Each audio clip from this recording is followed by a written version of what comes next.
Alright, what's going on, guys? Welcome to episode 7 of the State of Hockey podcast. We are back. It's a big episode today. We're going to get right into it. Some recap to end the season and then some Olympics. Looking forward to that. How do you feel headed into the Olympics right now? Cool. It's going to be great. You guys are going to see later, there's going to be some dastardly Olympic bracket predictions. Don't worry about it. No hatred, please. Just, you can come back here once they're right. Yeah, they're going to age perfectly like all of our predictions do. But we're going to get started with the recaps first. First game is the Flames one. Absolute snooze fest, like it always is when we play the pathetic franchise that is the Calgary Flames. We had some Russians, had some good performances. Gus was in net. He put up a decent start. I don't have a ton to say about this game, to be perfectly honest. Yeah, I mean, even though the Flames suck ass and they have no offense, this is one of those games where it's like, let's maybe keep playing after we score 2 goals. That's really my only thing to say. It was, it's a good game.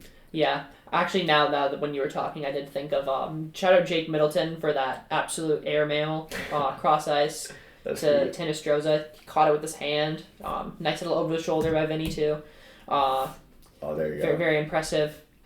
We had Yurov scoring from Tarasenko and Hunt. Hinostroza with that great goal like I talked about from Middleton and Spurgeon. Boldy scored on the power play from Kaprizov and Hughes. Had to keep that assist streak alive. And Kaprizov, as usual, empty net goal from Faber and Ek. Not a lot of shots. This is one of the things that we kind of talked about last episode as well. When you're playing the Calgary Flames, you want to see more than 24 shots, especially when they've got 30. They really blitzed us in that first period. We looked pretty bad. We got those 2 goals on the 3 shots, but like you said, we really stopped putting in effort after that. Yeah, that's it. That's all I have. We're positive in the face-off dot, though. Probably the first time I've actually noticed it. 50.8%. Woo! Very, very peak, very peak. Yeah. Boring game, whatever. But now... Yeah, we've got a lot to say here. Oilers game. Yep. So... I'm going to let you take this one. I know everyone was thinking, it's like, oh, I was calling Evan Bouchard the worst contract in the league. And then, he gets a hat trick and now he's leading everyone in, Norris contention, defenseman and points and all of that. But Evan Bouchard, as we know, he is a beer league defender, as we saw when Faber fully walked him at the blue line just to rub it in with either the 6th or the 7th goal. It was the 7th, yeah. 7th goal of the game. Just absolutely rip it to past that. I think they had Jari in net. Doesn't matter. It's Oilers goaltending. Doesn't matter who's in there. And we can see here too. Look at that Quinn Hughes stat line. 7.87. Play driving off the charts. Fully just off. It was insane. Yeah. We fully dominated the Oilers here. They did put up some more goals since we were missing Jonas Brodin, but we did have Danil Yurov filling in kind of as the offensive defensive replacement for Brodin while he was out. And we owned the Oilers, as you can see here. Yeah, they did get a lot of chances in Brodin's absence. We'll go look on the next slide. I think they had like 40-some shots. But yeah, like you're talking about, the top pairing in general just dominated. I would also like to shout out, on the note of Bouchard, on the Ek goal, that their signature like stretch pass on the power play. You catch Ek lurking on the far blue line. Quinn Hughes just lasers one right to him. That was on Bouchard as well. So just to further kind of throw gas on the fire over here. Yeah, he didn't look very good. You could say it was the 7th goal. He probably was done by that point, but I don't care. Ek on the power play from Hughes and Wallstedt. That was that stretch pass goal that we talked about. Kaprizov scores on the next power play from Ek and Zuki. Zuki gets a goal from Hartman. Hughes from Faber. That was a fun one. That was all Quinn Hughes. 5-on-5, great goal. Tarasenko grabs one from Foligno and Yurov, and Pitlick scores from Trenin and Hinostroza, like we all thought would happen. That was a great play. Yeah, that was really good. Good forechecking. Faber from Boldy and Middleton. I think there's like 3 guys in our lineup, including our goalie, that didn't get a point. So just great all-around team effort. Johansson, and then I think just the bottom pair. I think everyone else got points. Yeah, only forward Johansson. That was pretty crazy. 42 shots for Edmonton. A lot of those came in the third where we were up pretty good, but still good performance from Wallstedt. I think he had 2 goals saved above expected. Great job. Way to get back into a positive start. great game, dominant as usual against the Edmonton Oilers. Yeah, and that's 2 goals above expected against the Oilers too, which I would say are definitely one of the top 3 highest powered offenses, or at least the most scary ones. With that top line, obviously McDavid, Draisaitl, when they get the puck and you get 2 goals above expected, you got to take it no matter what the final score is. Absolutely. So yeah, great game there. Yeah, agreed. Easily could have been like a 6-5 game, like we'll talk about later, and it wasn't. Anyways, though, Canadiens game. This was peak. We were both at it. It was very enjoyable. This was like my dream game because I got to see Ivan Demidov score, but we still won. The Wild looked good. This was all engine room, I would say. Engine room line. Johansson, Boldiak, you can see had the 3 highest scores among forwards at least. Johansson was really great on that game-tying goal. That was all him. He made the play and then used his body to help Faber get the puck to tie the game. Good work. Not the best goaltending bout from either side. It was a little bit more defensive, so nothing special there, but a good win nonetheless against a good team. Yeah, a lot of dump and chase, and we were dominating them for 56 out of the 60 minutes. Just those last minute, and then for the third goal, first minute. The Habs like to come out and fast. They they never give up. They play until the whistle, which is a great mindset. And we were just kind of caught flat-footed for all 3 of their goals, really. I would agree. Yeah, we dominated most of the game, like you said. Very good game. Unfortunately, the Demidov goal was pretty good. Good play by Lane Hudson. Good play by Lane Hudson, but yeah, it was a great game. Like you said, by our engine room line. Nothing much to say there. Pretty much like you said. I mean, we fully can't emphasize enough how we were clearly the better team for the entirety of that game. They just caught us on a shift or two at the start and our end of the period. And I mean, you have to be careful with the Canadiens. We saw last game they won it with 15 seconds left. We finished strong in the third and then won in OT, and that was what mattered.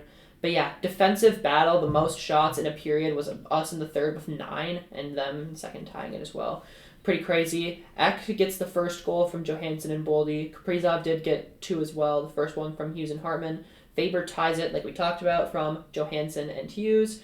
And then Kaprizov and OT. Great shot from Hughes and Boldy. Very entertaining extra period there. And I will say here, something I didn't notice earlier, all 12 of our points came from our top 6 and our top pair on the score sheet. Which, not really sure how to feel about that, but after the last game where we had 7 goals from 7 different guys and pretty much everyone on the board, I would actually say it's a positive seeing how we can rely on our top line and our depth one game after another. Against what is a playoff team. But yeah, it was really fun watch, lots of high-end talent on display. Speaking of fun watch and back and forth, we've got the Predators game. This was crazy. Boldy had a hat trick before I was even able to get sat down and watching it. It was 3-3 after one. I have no idea how Gus only had negative 1.85 goals saved above expected. You can see again, engine room, top 3 forwards there. That's great, mostly because Boldy had a fantastic hat trick. He looked great all night, hit a bunch of chances. I thought he could have had more goals. And then again, top pair doing the most of the work. That's it. That's all I've got for that. It was also the fastest hat trick by a Wild player ever. Yeah, that's I'd like to throw that in there. Very fun to see. It's a good point to make too. You can see look at compared to the last game. 15-12 is the shots in the first period. 43-35 in total. I believe that Boldy from Bogosian and Ek, then Boldy on the power play from Hughes and Zuccarello. Boldy completes the hat trick, 3 straight from Hughes and Faber. Trenyan, an unassisted goal, great effort from him. That was a great goal, actually. Shout out Yakov Trenyan. And then Tarasenko coming in clutch from Middleton and Yurov, and Spurgeon gets the OT winner from Boldy and Kaprizov. Second time scoring an overtime winner against the Nashville Predators, which is kind of random because Spurgeon doesn't score a ton. He owns the Predators. Like you said, that Trenyan, it was a great individual effort. Also, it was his entire line getting the puck into the ozone there. Trenyan picked up, he drove the net and got rewarded for it. But yeah, headed into the Olympic break, and we're going to kind of transition to standings as well. I'm feeling pretty good about the Wild, their depth. I still do think we need center, first line center, to be to go take that next level to be considered a super, super serious Stanley Cup contender. But we're clicking right now. You've still got lots of regular season left, and you'll still have time before the deadline where we need to be playing good too. So looking good heading into the Olympics. How do you feel? Yeah, I would say, Dylan, our only problem here is right now our goaltending, actually, surprisingly. has been our weak point. And I think it will get better because first we get about a week break. We are recording this on Sunday, 2 days before the Olympics start for men's hockey. But that will give both Wallstedt and Gustafsson a whole week rest. And then I think, honestly, they can use the Olympics as kind of like a practice, get back into it. They're playing best on best for 2 weeks straight. And it's not in the NHL, so I don't think it's going to demotivate them. I think it'll only get them back into form. So hopefully when we come back from that break, we'll have goaltending back to at least 80% of what it was.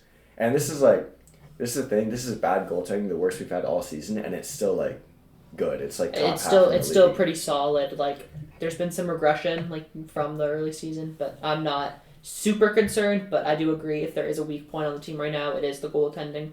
It's been inconsistent, not bad, just inconsistent. There's been good and bad starts from both goalies. I think Wallsted's trending back in the right direction after a pretty shitty January, late December, and Gus is just had a couple of bad games that you could also blame on the team. I thought the Predators were eating us alive in the neutral zone.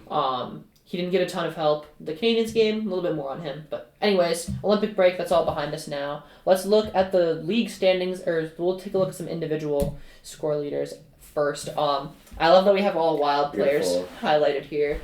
For goals, you've got McKinnon at 40 headed into the Olympic break. Pretty crazy. McDavid's at 2 with 34, which finally he's scoring goals, that is in the regular season. That's nice. And then you've got Kaprizov, Robertson, Boldy, Caulfield, and Geeky all tied with 32. A few Olympians in there, a few non-Olympians. Thompson and DeBrincat have 30, and Cooch has got 29. And then for just total points, McDavid's first with 96, insane. McKinnon's right there with 93. Cooch's got 91. He's creeping up on these guys. He'll surpass them, honestly. I wouldn't be shocked. Celebrini's there with 81. Bit of a drop-off. And then Draisaitl with 80. Pasta with 71. Kaprizov with 70. Rantanen, 69. Eichel and Scheifele with 68. For defensemen, Bouchard is leading the defensemen in points with 63. At least that's the position he plays. I think it's really weird how they have a forward at number one in the defense. He just have a pylon in first. Werenski's got 62. Hudson at 58. Hughes at Makar at 57. Darren Radish, of course, at 52. Rasmus Dahlin at 48. Heiskanen, Carlson, and Sanderson all at 46 to round out our top 10. And then for goals, Chychrun with 21. Wow. The Capitals must be a wagon, right? Yeah, they're definitely like a top 5 team with that insane defensive performance. Werenski has got 20 in second. Radish, like we all expected, has got 17 goals. Matthew Schaefer's got 16. That's pretty crazy. Worth mentioning. Bouchard and Makar have got 15. Faber's got 13. Shout out. Dahlin, Sanderson, and Yossi have 11. Mostly pretty standard stuff. There's a few wild cards in there. Darren Radish. You could say Morgan Geeky's a wild card, but considering how he was after Four Nations last year, it's not anything super, super crazy, I would say. And he plays with Pasternak. Yeah. Come on. Complete post merchant. Just look at how good Husadinov's been when he's played now. He's been getting into his game too, though. He has. You have to give him credit. He's been given the chance to blossom, and he has. Like a beautiful Russian flower. For rookies, goals, we kind of highlighted this earlier, but Seneca and Kapanen are leading with 18, and then Schaefer, again, defenseman, right behind with 16. Fraser Minten, Kindle, 14. Ivan Demonov, Justin Sordiff, Capitals legend, great guy at 12. Linus Carlson's got 11, and then Ryan Leonard and Jimmy Snuggerud have got 10. For points, Ivan Demonov's first with 46. Happy to see that. Demonov Glazer here. Seneca's got 44. Schaefer's got 39. Oliver Kapanen, Demonov Merchant's got 31. Ryan Leonard's got 30. Fraser Minten's got 29. Ben Kindle's got 27. Justin Sordiff's got 26. Jimmy Snuggerud and Linus Carlson have 24. I would like to very briefly mention that the Leafs had Fraser Minten. He is their former center. They traded him away for Brandon Carlo at the deadline. Carlo's a decent depth defenseman, and he's actually pretty good. Depth defenseman, but he's super defensive. Leafs don't need a defensive defenseman. They need some offense. And Boston's in a playoff position, and they're not, and I think that's actually a pretty significant reason why. But enough Leaf slander for now. Never enough, really. But we'll move on to goalies. Vasilevsky, 211 save percentage, absolutely insane. Brandon Bussey, again, like we all expected, with 216. Blackwood's got 225. Devin Cooley's got 227. Scott Wedgwood, Casey Smith, Philip Grubauer, Ilya Sorokin, Logan Thompson, Igor Shesterkin round out that top 10. Shout out Igor Shesterkin on a shit Rangers team. Shout out Russian goaltending. In general. And then, that was goals allowed average. For save percentage, Devin Cooley leads. Then it's Vasilevsky, Grubauer, Blackwood, Sorokin. Wally's still up there. Shesterkin again, Alex Lyon, Logan Thompson, and Dennis Hildeby. Yeah. So goalies are a little bit more all over the place, but that's kind of standard. But very, very fun to look back on the Olympic break. And now we're going to go into some actual team standings. Starting with the Atlantic Division, the East is super fun. I think all of these teams technically still have a chance at the playoffs. I mean, it would be, I think the Senators sit on the outside looking in, probably have the best chance of the group. Allmark's coming back from his leave of absence. If he can play like the goalie that we know he is, that team has crazy defense. They just have had terrible goaltending all year. I could see them making a push. I'd rather see a different team. Honestly, I like players on the Senators, but I'm not super fond of them. Right now, it's very interesting that you've got Tampa in first, Montreal in second, Detroit in third, Buffalo. I mean, yeah, it looks like a very intriguing playoff picture. Yeah, we got Buffalo and Boston rounding out the 2 playoff spots in the East as well. And then I would say Lightning, the Atlantic's kind of looking like the Central, with the Lightning kind of replacing the Avalanche, and then the Canadiens and Red Wings. I do think the Sabres will stay directly behind both the Canadiens and Red Wings. I think they're going to definitely make the playoffs. I have them winning a couple of series, actually. Shout out January predictions before they got hot, which you guys will see later. Crazy call. We'll not stop going back on that. I think they will stay in a wild card spot. They are kind of like a wild card team. And then I think the Bruins will end up falling off. I just don't think the way they've been playing recently, their games just look kind of shaky. Choking leads and whatnot. That outdoor game. The outdoor game was, that's a little bit of an exception, but they win 10-2 against the Rangers, and then they're just playing like shit. It's kind of like, they're kind of all over the place. I don't think it's sustainable. I do think, however, in our next East division, we're going to have the Columbus Blue Jackets taking over the Bruins. I think Zach Werenski, Norris winner for this year, will get the Jackets into a playoff spot. Right behind, we have the Hurricanes. Penguins still, I know, Joan, you will not stop talking about the Penguins fall off, but I think at this point, I think once they get to 60, 65 games played and they're still in second or third, I think you're going to have to let it go and accept that we will be getting a Penguins and Islanders playoff series, which will be peak. And then we got the Capitals also looking in. They're actually tied with the Jackets right now. Although the Jackets have 3 games on them and also are way hotter. Jackets hottest team in the league at 9-1. And we got Flyers, Devils, and Rangers. Rangers, obviously, I think the Rangers are definitely going to be the first team to get eliminated from playoff contention in the East, at least. I had them in the playoffs in my predictions. Not super proud of that, but I did. Yeah, and then Devils too. We both had the Devils. I had the Flyers as well. They've all fallen off. Basically, just for the Penguins and Islanders just staying consistent. That's really been the name of the game. And the Devils, injury problems. The Flyers are just whatever the fuck they're doing. The East is super fun to look at, and I really think, I don't think the Rangers are still in it anymore, but Devils maybe have an outside shot, but I think 6 of these teams could still make the playoffs. I have basically nobody but Carolina and Tampa are like safe playoff teams in my opinion. I think everybody else is kind of fucking pretenders still at this point. I will admit now that the Penguins forward core is clicking this year. It's legit this year, I have to admit, but I just don't trust their goaltending. I think goaltending is going to be the X factor this final stretch. I don't trust Stuart Skinner. He's already started to fall off. I do trust the Islanders' goaltending. Jet Greaves on the Blue Jackets, he's been great so far. If he can keep that up, he'll be good. But I think the Capitals, I don't know. I just think the Capitals will replace the Penguins, or I don't think they'll fully swap, but the Caps will be in and the Penguins will be out. Still not buying the Penguins in the playoffs right now.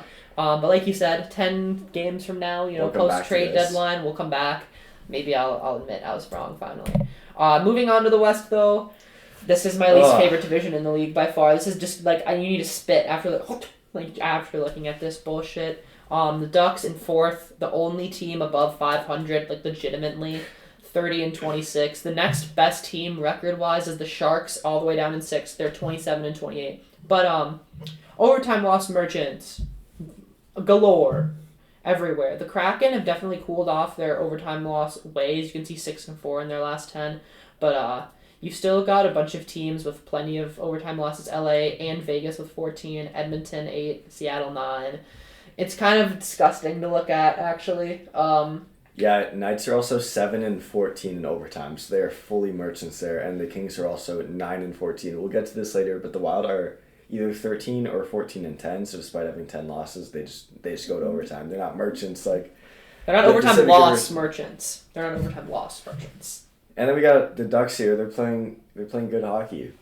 I really like the Ducks. Even if they had a bunch of overtime losses, their rebuilding-esque state, you have to commend it. I like that. I think they're going to make the playoffs. I think LA, who we have to mention, added Artemi Panarin. We should probably talk about that briefly. I think that's going to solidify them. I was not convinced they were a playoff team prior to the Panarin deal.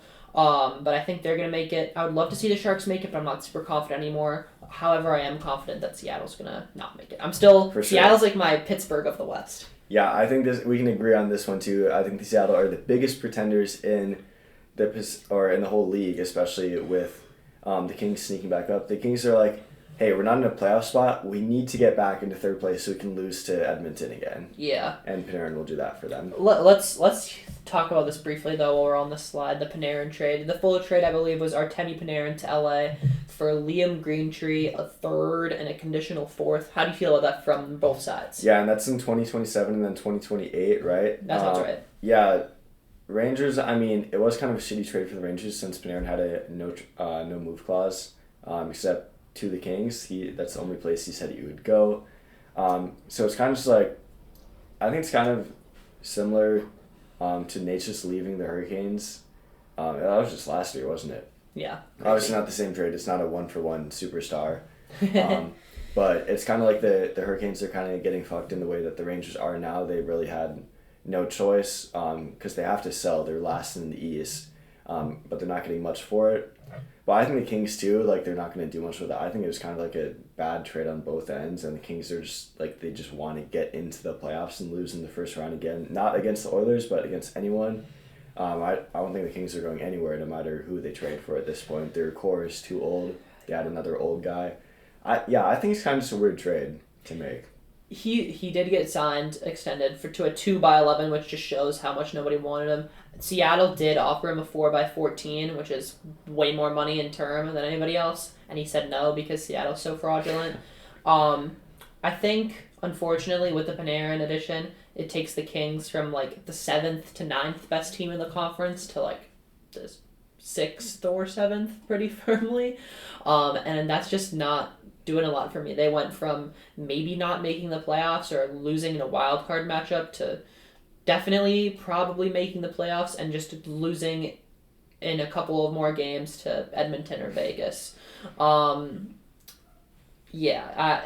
Kings are not in a great spot. It is Kopitar's last year, so from that angle you wanted to do a trade like this to send off the Hall of Famer properly, but the send-off is just going to be the entire late stage of his career and a first-round exit probably to Edmonton, who I also do want to comment on right now. They're in a pretty bad spot. Draisaitl, after that last game, came out and absolutely trashed the goaltending and the coaching. That was very entertaining. Can't wait to see the fallout from that.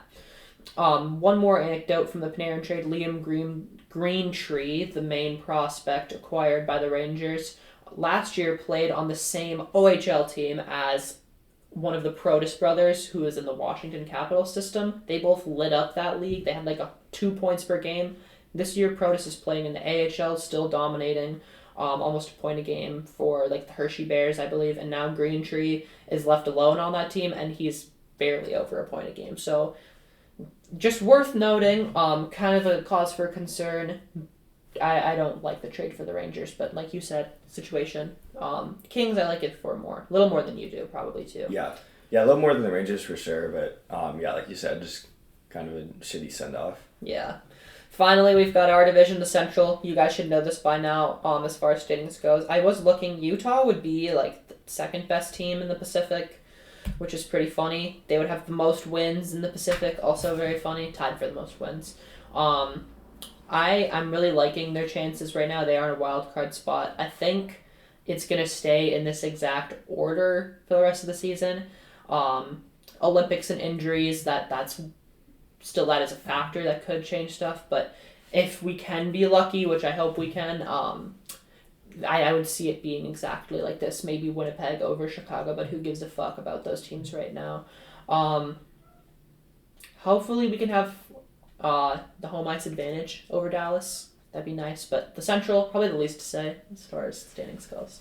Yeah, I mean, you can see here, you look at point differential, you look at win streak, pretty much everything's just flipped as soon as you go from 4th to 5th. You know, you got playoff to non-playoff too. Like you said, Blackhawks and Jets could flip, maybe even Jets and Blues. Doesn't really matter though. None of those teams are making it. They're all like a tier below the Predators, which are a tier below the Mammoth, which are a tier below Stars, Wild, and then tier below the Avalanche. So yeah, very separated division. Like you said, probably nothing changing here. But yeah, I like the Mammoth's chances in the playoffs, especially if they do end up playing. Actually, I don't know. I don't really have much faith in the Mammoth winning a series. I think they're too young still. But I think they're definitely winning it. I think they're definitely putting up a fight, and I think they'll definitely be fun to watch in the playoffs. So yeah, like you said, not too much here.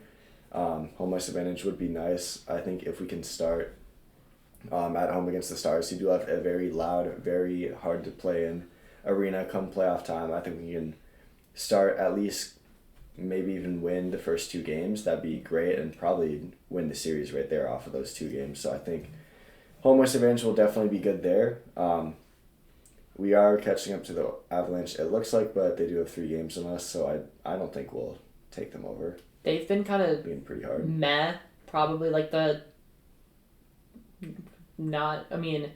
we've been pretty good since the holiday break. The Avs have been pretty meh, and they still have such a high gap. They had such a good start to the season. I would imagine they'll kind of finish pretty strong, especially for their standards.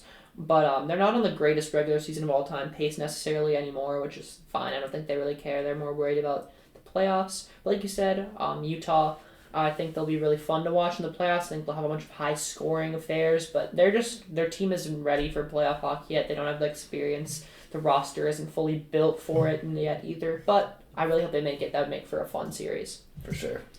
This is the current playoff picture. In the bottom right, we've got Canes, Buffalo Sabres, which would be a bit of a throwback. And then you've got the Pens Islanders, which would be something else. Oh boy, yeah. Well, guaranteed second round for one of those 2 games. You just told me before we started. Yeah, that's crazy. It'd be like $1 million. You could put that neither of those teams would make the second round, and that's gonna happen at least as of right now.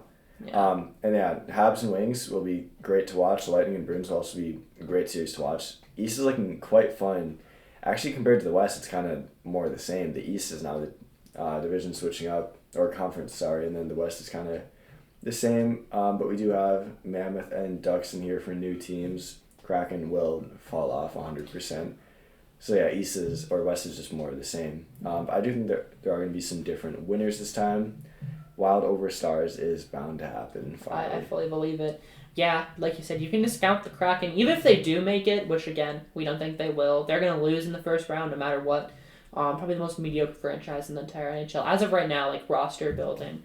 But the East, way more fun. I would still say, I was kind of hinting to it when we were going division by division, I still think there's only like a few real contenders in the NHL.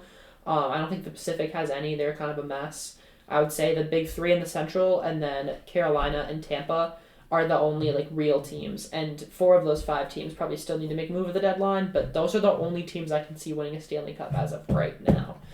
Yeah, and especially too, I would honestly throw the Habs in, but the fact that they're going to have to play the Lightning in the second round, I think fully eliminates both them and the Red Wings. I think we have a pretty guaranteed conference final between the Lightning and Hurricanes. Agreed. And we all know how the Hurricanes do in conference final. JK, I have them winning the cup this year, but we'll see. Yeah. I think it's going to be at least more fun than last year's playoffs. It is nice to see the Panthers out. They're kind of like the Kansas City Chiefs of the NHL. They win, and no one really likes them. I mean, I'm a fan of the Canucks, but the team in general, it's like they just play playoff hockey the entire regular season. It's like they're playing Game 7 of the finals, all 82 games. Crazy. Barely sneak in and then win it all. It's kind of just like, It's the right way to play, but it's stupid and boring. Like we saw here, like it. I mean, they're bottom of their division, but they're 9 points out. If they make a move at the deadline and they get Barkov back healthy, you never know. But I do still think that Carolina's basically got a free pass to the Western or Eastern Conference Finals. At least they'll play some fun teams on the way.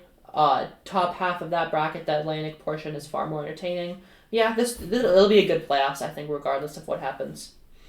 We are going to move on now, though, to the Olympics. That is why we're here today. I just had to throw this in for fun because I'm really sad there's no Russians. I think they'd be great.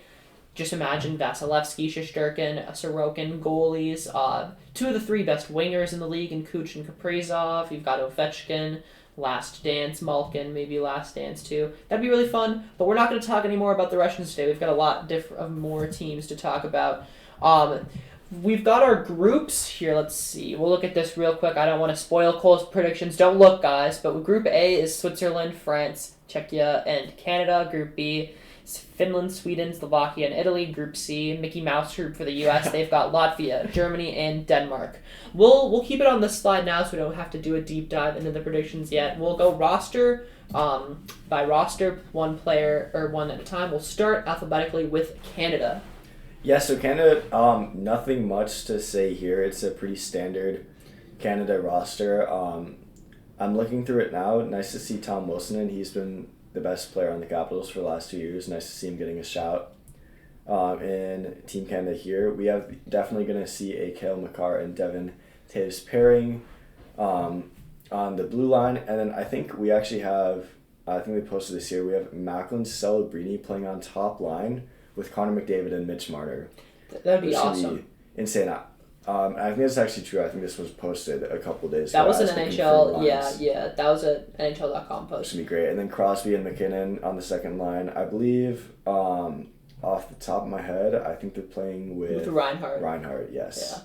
Yeah. So yeah, very two scary lines for all 11 teams. Yeah, I'm be watching Celebrini. I wish they put Crosby with Celebrini. That'd be fun, but I think Marner makes a little more sense. They played together in the World Championships, and it was peak. I mean, it's like a Crosby regen playing with him, so. But I did see as well they had in some practices, I believe today, again, this Sunday we're recording this, that they split up the lines. They had McKinnon, Celebrini, Crosby, and all on different lines, either way, all on different lines. I don't know if they'll run that maybe against some of the weaker opposition, but I would imagine they keep McKinnon and Crosby together against the big boys and then have a first line, including Celebrini. I will say they taught, was it Point that is going to miss the Olympics? And Seth Point will miss, yeah. For Seth Jarvis. Some snubs include Connor Bedard, Nets technically. I guess Mark Scheifele as well is just on the outside looking in. Goalies is going to be pretty interesting. I think that's the big talking point for Canada. My prediction actually is that they start Binnington a lot of games, even though he's the third best goalie, worst player on that roster by far. It's him. Is it him, Kemper, and Thompson? Thompson, yeah. Okay. Yeah, I think it's going to be, I think Kemper's going to be the confirmed secondary backup, and then they're kind of just, like you said, in the group stage, just going to start Binnington. See if he can somehow be better than Thompson. We're taking the worst advanced metrics goalie in the league versus one of the best in Binnington versus Thompson. We did see how Canada performed with Binnington and Nets in Four Nations last year, so maybe they're thinking about that. But I think Canada's throwing if they start Binnington. I think he's even worse this year in the NHL than he was last year, and I think Thompson is the starter. But when they're playing teams like, France, Italy, Czech Republic. Czech Republic. You know what? Czechia could cook. Yeah, Canada will be playing some weaker teams, like you said, in their group. So I think starting Binnington will be no big deal. Moving on, Czechia, as you just threw shade at them. I don't think we can sleep on Czechia. They have Marty Necas, David Pastrnak. I think they will finish second in the group. I don't think there's any beating Canada in that group stage. Yeah. Yeah, Lucas Dostal too, Radko Gudas, Filip Hronek. I think Czechia's got a decent chance. They're going to be a very 1-2 line. They have Thomas Hertl too, Pavel Zacha. Fox. I think Czechia could definitely be a sleeper pick. They're definitely going to get to the quarterfinals at least, which we'll talk about later. But yeah, what do you think about their roster here? There's too much to say. I think they just got the wing duo of Natchez and Pasta. Those guys are they're gonna be leaned on very heavily. Probably will play split up against some weaker opposition, but then when they play Canada, they'll be on a line together. If those guys can perform, Czechia can go pretty far. They're definitely not beating Canada out in the group stage, but you never know when it comes to round robin, especially when you've got a goalie like Dostal who can really turn a game on its head. We saw how good Anaheim was without him. There's something to say about this team. You've got Wild legend, this is 8th defenseman David Spacek on the team as well. David Jiricek notably not making it, which I think is interesting. But anyways, Czech Republic in that second tier of Olympic teams, very, very interesting group. For sure.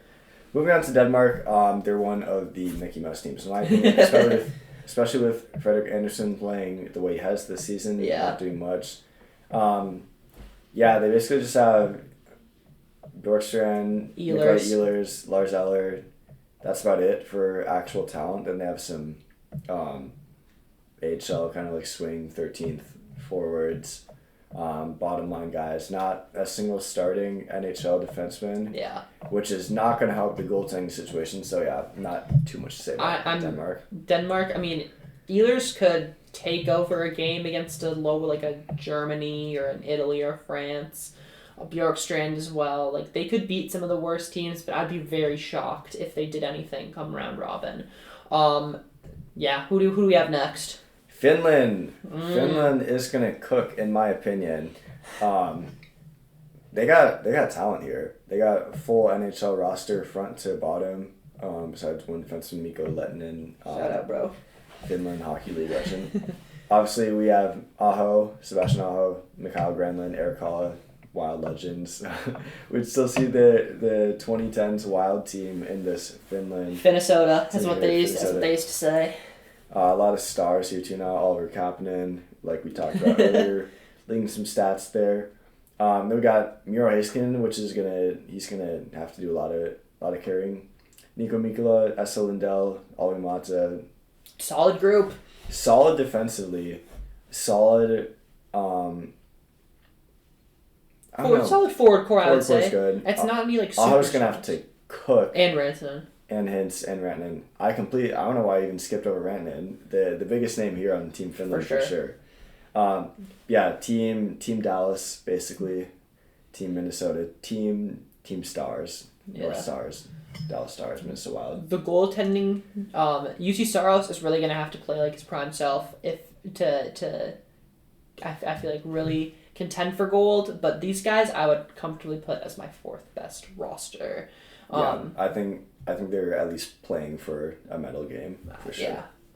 France, Alex Texier, that's the only NHLer. I don't know any of these other guys. France is gonna suck. They have no chance. I'm glad they're here. It would be cool. Maybe they'll do something. I don't expect it at all. Not a lot to say about France. I like Alex Texier. He's got a nice shootout move. Yeah, he is actually a good player too. Yeah.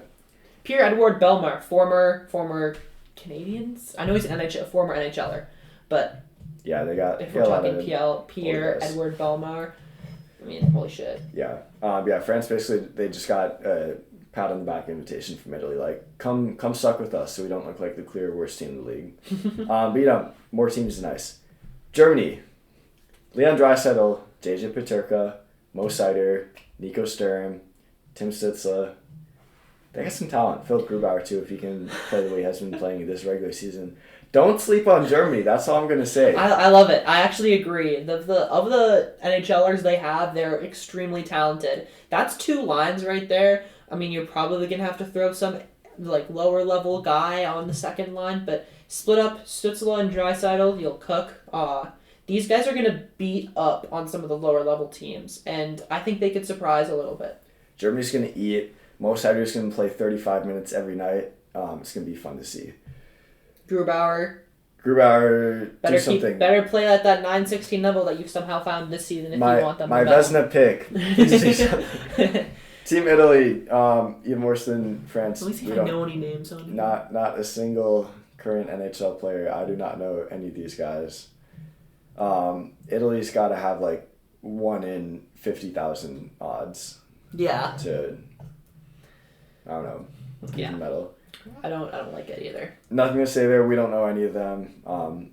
They're the host. Thanks for hosting, guys. Thanks for putting a team in. Good job so far, Italy, as far as hosting. Cortina looks cool. This is kind of random. I don't know who they replaced, but in the women's hockey, they have a Japan team. That's sick. Which is kind of cool to see. Men's doesn't. They just have Italy. Yeah. Italy's going to get probably shut out every game, if we're being honest. I don't have any faith in them either. Latvia, they're kind of a Mickey Mouse team. They do have Elvis Merzlikins. That's about it. Teddy Bluger for the Canucks, he might be able to do something.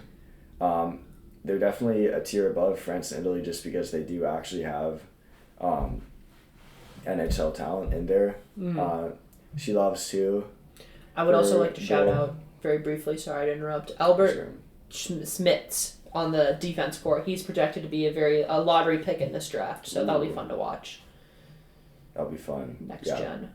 Latvia definitely in my 9th and 10th pick though. Again, not too much to say there. They just have it's just gonna be a 50 shot per game night every time Latvia plays, which will be unfortunate, but at least we'll get some goaltending practice.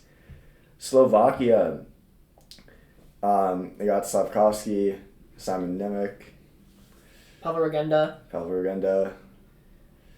That's about it for top talent.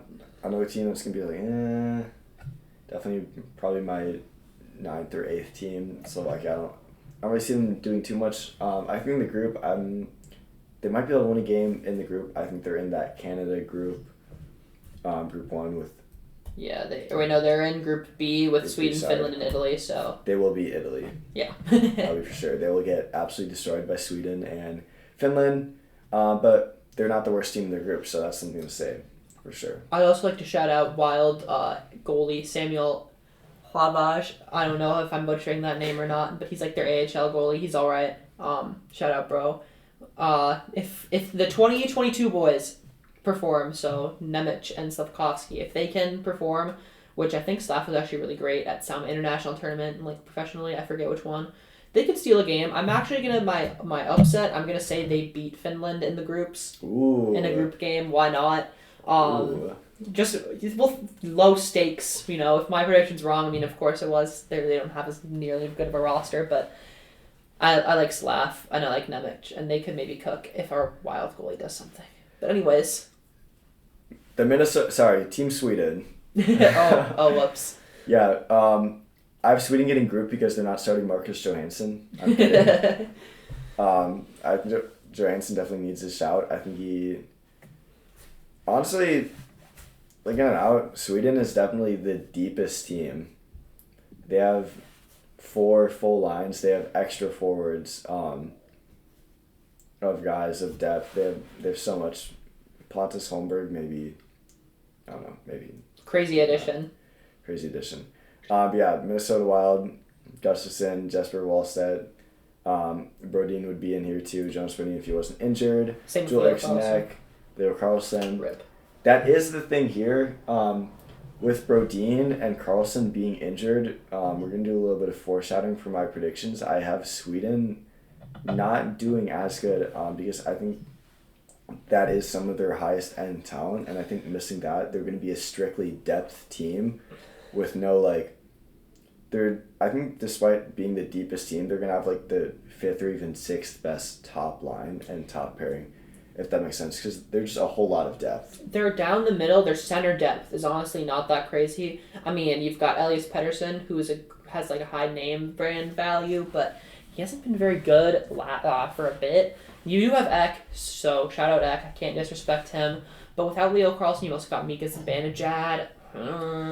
He's been good recently this year, but overall it's just been kind of whatever. You just compare it to the U.S. and Canadian centers, and their wingers are really good, but yeah, they have Adrian Kempe too, who is still playing like he's in his prime. Gabriel Landeskog, he can captain that team. Lucas Raymond, like you said, Jesper Bratt. Nylander. Philip Forsberg too, worth noting. Alexander Wenberg, Yeah, just a lot of depth. Eric Carlson on the D line too. He has still been cooking recently. Victor Hedman, Rasmus Dahlin.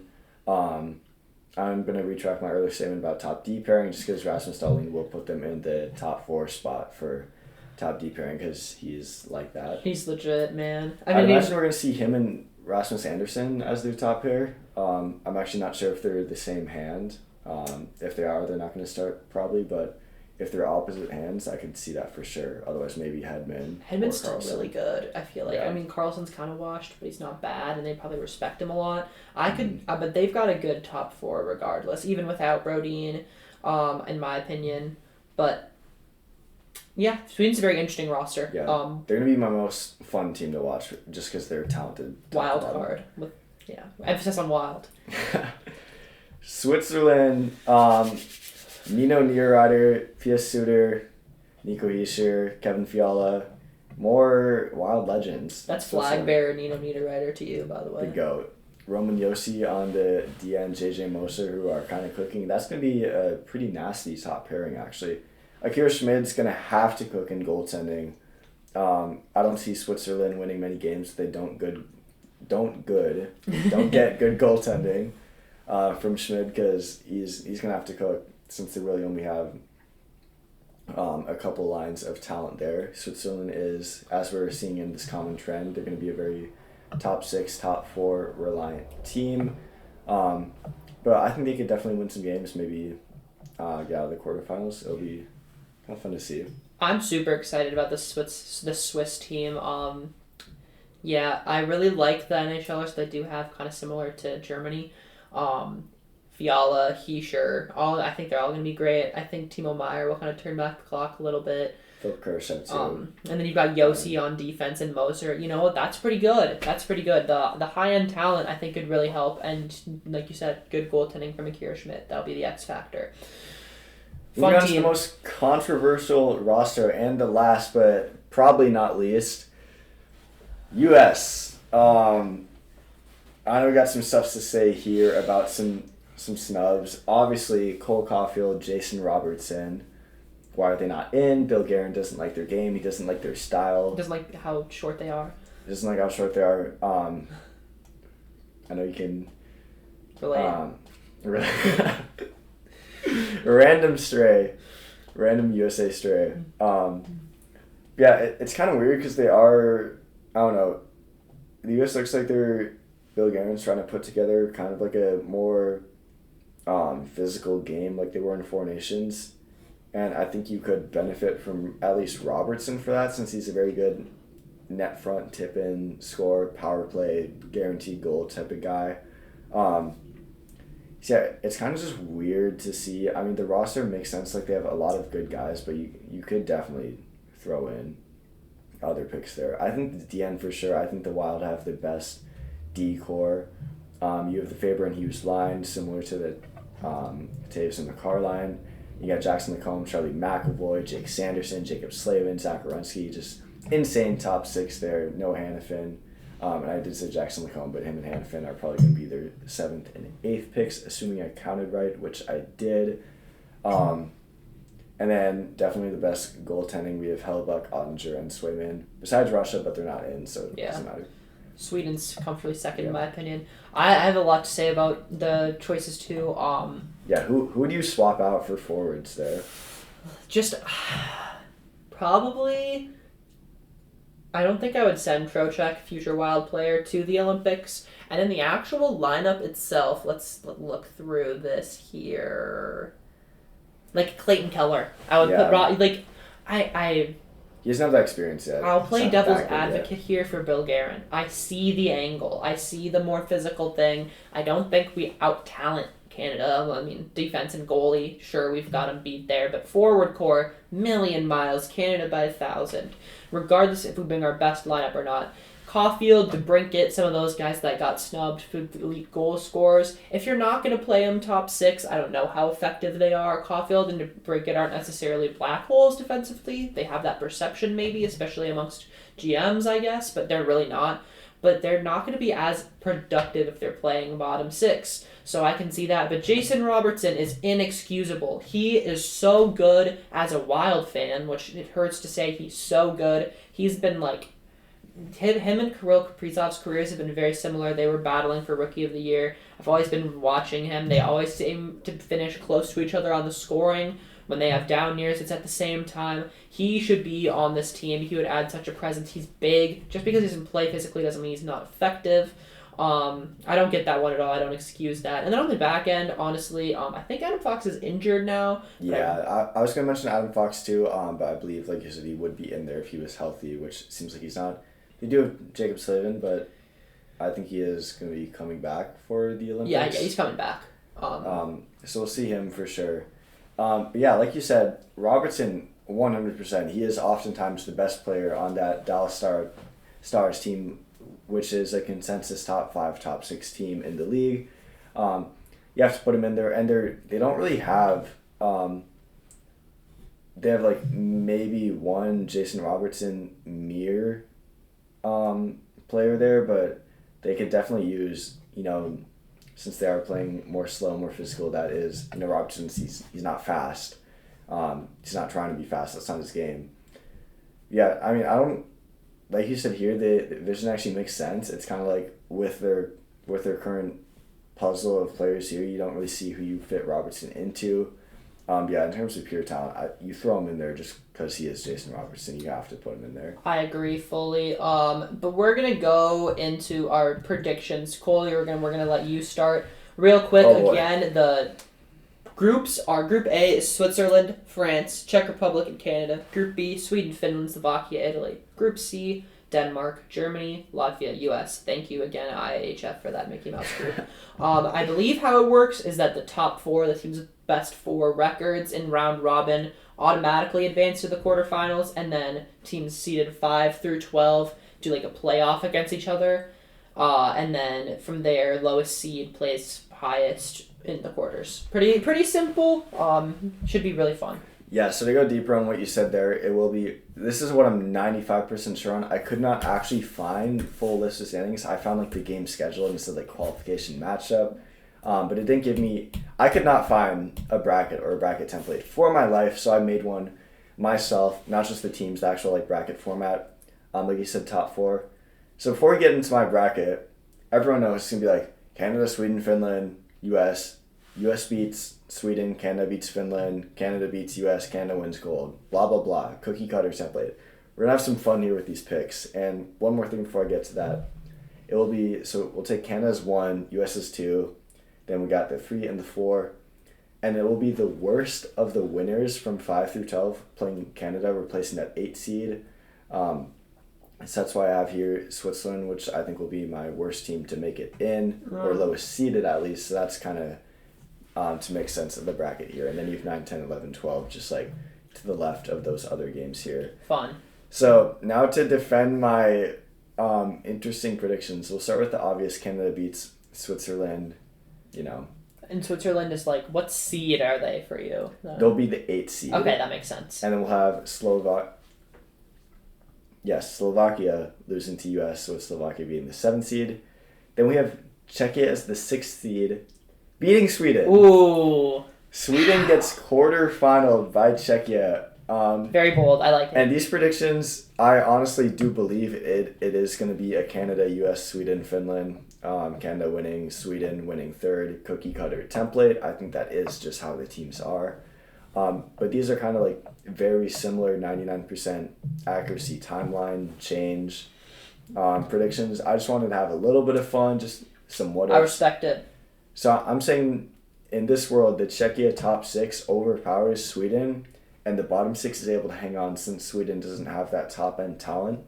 Pasta and Natchez just cook Sweden every time they're on the ice because they don't have You're making me believe a mere match defending them. And then Czechia, they hold on just enough. David Spacek puts on a Norris Sullivan performance. Okay, now we're talking too much.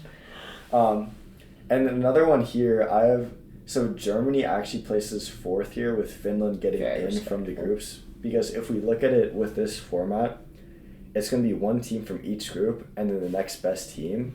And since I think Group B is like the most even, probably the hardest group to get out of, I think Finland's going to have a 2-1 record, and so is Germany, and Germany's just going to destroy Denmark and Latvia compared to Finland. Yeah. Destroying Italy and Slovakia less. Very believable. So, it doesn't change too much. I still have Germany losing to Finland, but that's why I have them at 4th instead of 5th there. Finland beats them. Canada beats Switzerland. Not much to say there. Canada loses to Finland. This is... I don't know. Bennington starts, maybe. I don't know. Bennington... I just wanted to do that. I don't really know. Like, looking at this now, it makes no sense. I think my honest predictions would actually be just replacing every Finland flag with Canada, with the exception of the first group, because Canada's going to start first. Yeah. So it would actually be Canada beating Finland and Canada winning, and then Finland getting third. But I think the Czechia beating Sweden... Why did I say Sweden? I tried to say Sweden and Finland. That'd be a good team, though, if they combined. Europe versus the U.S. I think Czechia could actually beat Sweden. I think they do have a decent chance. And then I could see it. Which would result with my Finland pick, Canada getting third, and U.S. We don't need Robertson. We don't need Caulfield. We win. If we won... Don't have to face Canada, ever. If we won with the team picking that Bill Guerin did, that would be freaky, man. I would freak out. Maybe he is the GOAT after all. It would probably set USA Hockey back wild. But yeah, we'll go on to mine now. I've got some interesting stuff. I'm sorry I didn't do the gold medal one. I'll get to it when I get to it. Live reaction for that. Yep, that'll be fun. So, similarly to you, I have Canada finishing first, and then we've got Germany as the best of the, or 5th best. They beat France in the 12 seed, so they'll play Canada first round. Sorry, Germany. And then it'll be Finland. Whoops, I almost said Sweden too. In 4th, I think Switzerland will actually be the best of the rest. I really like their high-end talent. I think they'll absolutely shit on France because duh, and then maybe they'll pull off an upset against the Czech Republic.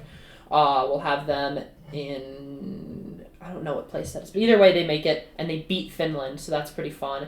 And then we'll do, Sweden is going to play Slovakia. Slovakia should be just fine. They kind of have a tough group. Honestly, they're the 3rd best team in that group, but they'll be able to move on, and they'll have an easy matchup against Latvia. And then the U.S., similarly to you, they will play the Czech Republic, who will beat Italy to move on. Now we'll go, like I already said, Switzerland beats Finland. Pretty big upset there. Canada beats Germany. Sweden beats Slovakia, and the U.S. beats the Czech Republic. I'm pretty comfortable with all of these predictions. It's a little bit cookie-cutter besides the Finland one, kind of like you said, but I fully believe that this will all happen. The U.S. will play Sweden. I think a fully healthy Sweden actually beats the U.S. Why not, I would say. I think that our best players, besides the Kachucks, aren't really going to, they're just not big game performers. Jack Hughes, doesn't play well. Austin Matthews, not a big game performer, not internationally as well. I just don't have full faith. Connor Hellebuck, we know he does in big games in knockout format. But I think the U.S. will have a close shave against Sweden, and they'll move on. Canada and Switzerland, I don't think this one will be close. I love the Swiss. I've been kind of gassing them up, but I think Canada just shits on them completely. And then the U.S. and Canada in gold, I don't think this one's going to be close. I think it's going to be Canada. It's going to be like a 5-2 win, maybe 6-2. Maybe Helly gets pulled. Why not? Cause some controversy. It's bronze medal game, though. I've got Switzerland beating Sweden. And my angle for this, even though it's a little bit crazy, I think that Sweden's going to be very dejected. They're going to lose an overtime thriller to the U.S., and they're going to be like, oh, man, bronze medal. That's going to be disappointing for them, They're not going to be super motivated. The Swiss, they're going to be so motivated to get a medal. I think they're going to go 110%. Ooh. Then they take it from Sweden, and Sweden's really in some deep water there. So that'll be my prediction there. Yeah, a little bit controversial with the Swiss pick, but pretty standard otherwise. I fully believe that this could and will happen, and I hope it does. But that's it for our predictions, I believe. I'll throw in one thing. It is interesting how, despite us both calling Sweden the deepest team, neither of us have Sweden medaling. Yeah. Which I think could actually happen. I do like your bracket. I do actually like the Swiss pick. I like them in the same way I like my Czechia pick. So yeah, I think we could see some exciting stuff this Olympics. It'll be fun. I think in my personal opinion, I think Swiss, Slovakia, and Denmark all could go on that type of bronze medal run if they get some favorable seeding. I think the Czechs could too, but I just like those three teams all more. Sorry, Swiss, German, yeah, and Slovakian are those are the three teams I Not like. Denmark. Not Denmark. Not Denmark. No, definitely not Denmark. Denmark is getting like grouped, I guess we'll call it. But yeah, it should be Olympics will be fun. Hopefully there's no big injuries. We'll talk about it if we do get to that point. But yeah, that'll be it for the predictions. Very fun. Very fun. So next time we see you guys should be during the Olympics. We'll have some Olympic stuff to cover, and hopefully we'll have some fun like NHL related stuff to go over as well. But that's going to be it for today. We had a good time reacting to the ending of our pre-Olympic break wild schedule and looking ahead to the Olympics. We'll see you guys soon. Thanks for watching, and peace.